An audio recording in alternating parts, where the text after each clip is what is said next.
Would you rather have the power of flight or invisibility? Courtney, also known as Invisigal, also known as Invisible, shows what happens when the question stops being hypothetical. There's this social stigma that comes with the concept of invisibility. Being associated with stealing, spying, and lurking, stamping the person as a villain and making the whole situation uncomfortable. Courtney fights against that label, and in the process, becomes the narrative, emotional, and gameplay heart of Dispatch. Labels identify people, but also shape them. Let me give you an example. Little Timmy steals a cookie from the cookie jar. Mom calls him a bad boy, then he starts acting like one and does actual bad things. In Courtney's case, turning invisible is stealing the cookie. That label infects her and leads her to more dangerous situations. Let's take a look at her first impression. It was a nice night. Nothing more than that. Yeah, I'd like to keep things professional. Right, that's why you brought me to this conference room to strip down in front of you. Profesh. Are you serious?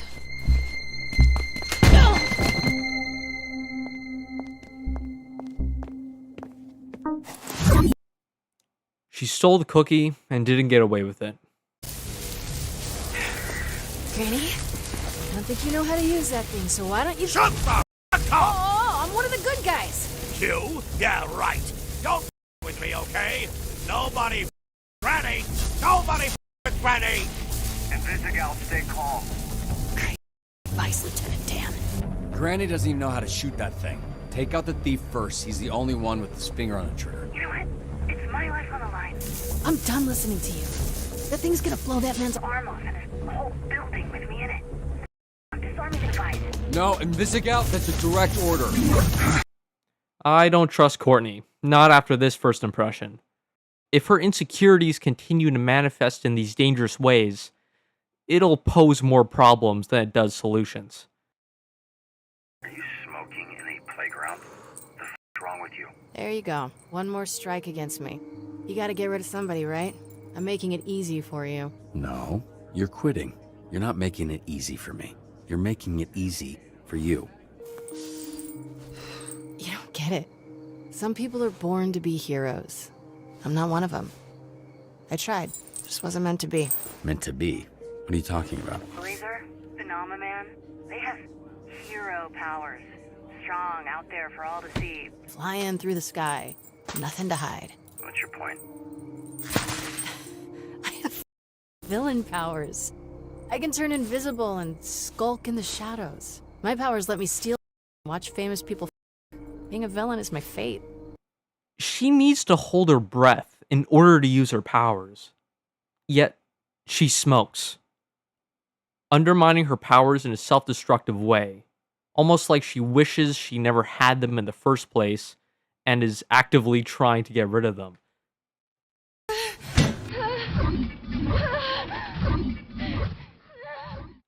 This is when Robert and Courtney's tension changes from a disruptive employee to You ever jerk off in this thing? an HR violation.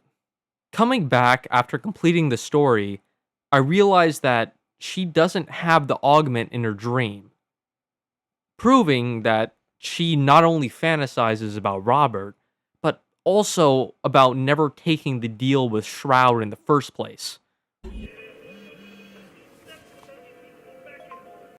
The big decision.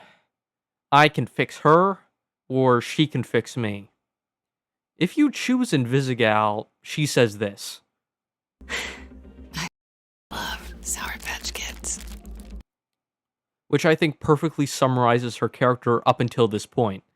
At first she was sour, but now she's sweet.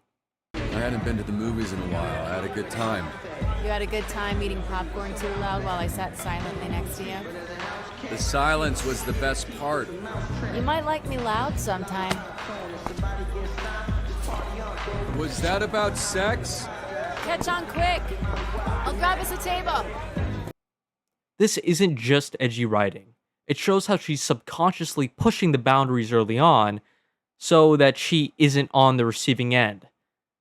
When a society is forcing you into a narrative that you don't want, it seems almost reasonable to push back. Just tell them who you are. What are the odds that you've busted any of them anyway? We all pay for who we used to be. Sooner you get it over with, sooner we get a fresh start. Courtney is telling us what the name reveal symbolizes, paying for who we used to be in order to become the people who we want to be. Whether or not the player chooses to reveal Robert as Mecha Man, Invisigal always reveals that she's Courtney, showing that she truly identifies her past and is working towards a brighter future. Look, just be careful, kid. Some people are black holes. You reach out to help them and they just suck you in and do whatever the black holes do. I don't know. They you up. Chase never approved of Courtney or the Z-Team, and it makes the player think twice. Is she misunderstood? Or just a black hole? There's no guarantee it'll be there tomorrow. We need to go now. She said no. You understand that word, or has it got too many syllables for you? Why don't you go walk your ass around a mall, Grandpa? Heroes are talking. You are no hero. Whoa, hey! She named you Invisigal, you named yourself Invisible, and you had it right. Chase, you're drunk. You need to stop talking. Courtney is trying to be a good person, but all Chase sees are her labels, like the past she's trying to shake. Like if I didn't have you, you're my dad, where would I have ended up? You were always good. That was always in you. That's what makes us different from a thief like her. Oh, come on. You've stolen things too. What? You racist motherfucker. I never stole a thing in my entire life. Chase, you've literally stolen things from me.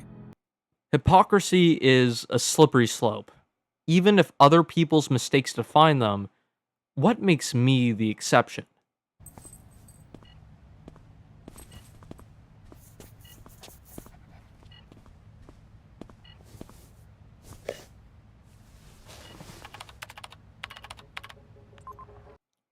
Only after completing the game once can you truly realize the significance of this moment. This is an act of defiance to Chase and Shroud, both men representing the past she's trying to move on from. Keep up. No!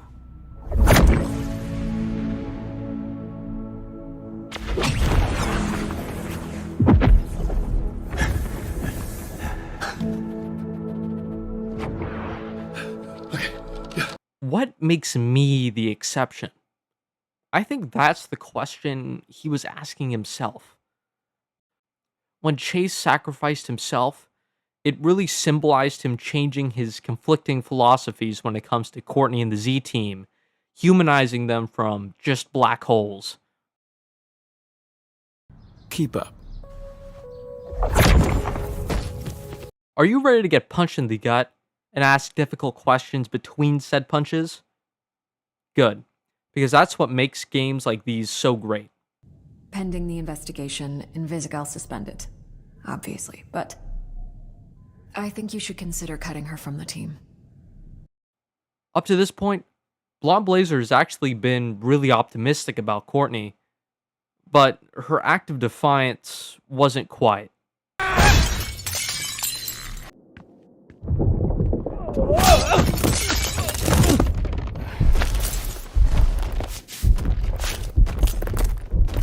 Do you defend someone who has torn a whole team apart? I think Robert says it better than I ever could. But I'm not cutting Invisigal.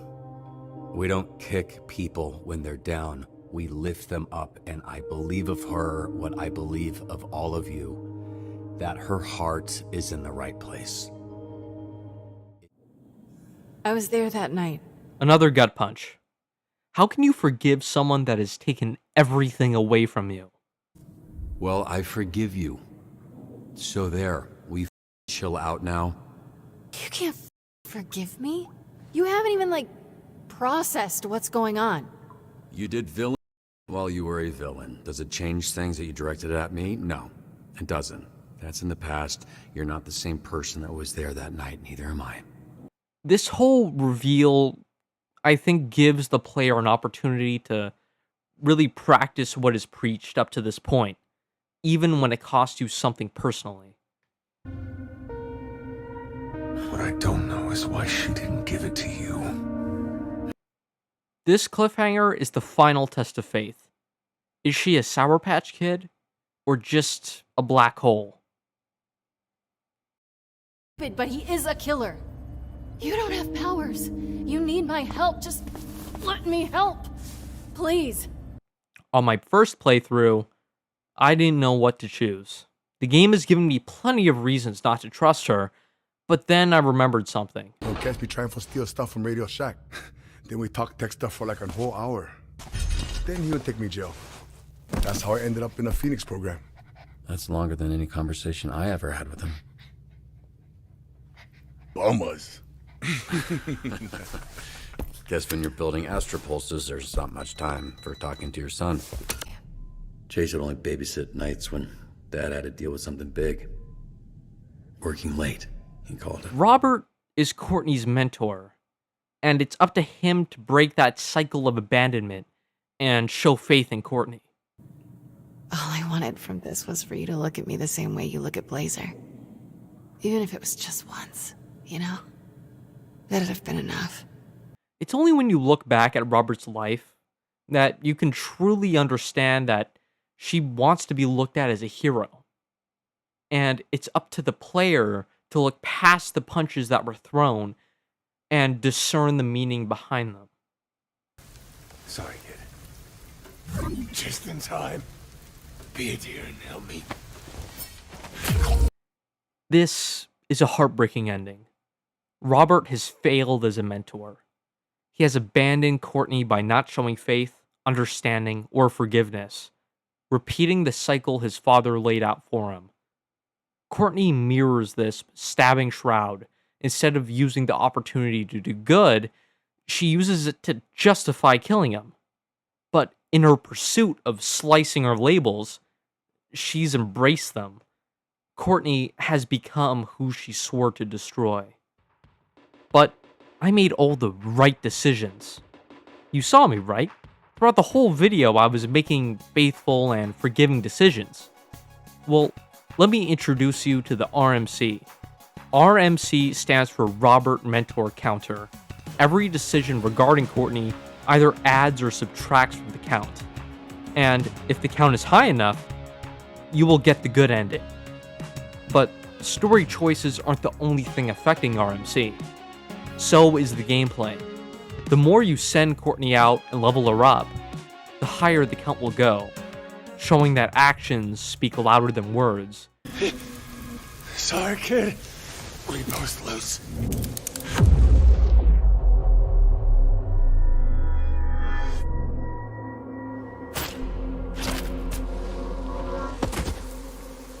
If stabbing Shroud symbolized the embracement of labels, then taking the bullet symbolizes the shredding of them. And with it goes the cycle of abandonment and neglect that plagued Robert's character from the very start, proving that Robert can be a hero outside the suit. Instead of using the moment to take revenge, she makes a selfless choice, giving the player an opportunity to kill Shroud themselves or spare him. Courtney is not only the emotional heart of Dispatch, but she is also the narrative and gameplay heart by being a reflection of Robert's conflicts, giving him the opportunity to prove that there is a hero behind the mask and punishing people who don't keep their word, ultimately providing consequence to the player's decisions and actions. In the process, delivering what makes choice-based narrative games so great. I rate Courtney 5 out of 5 Sour Patch Kids.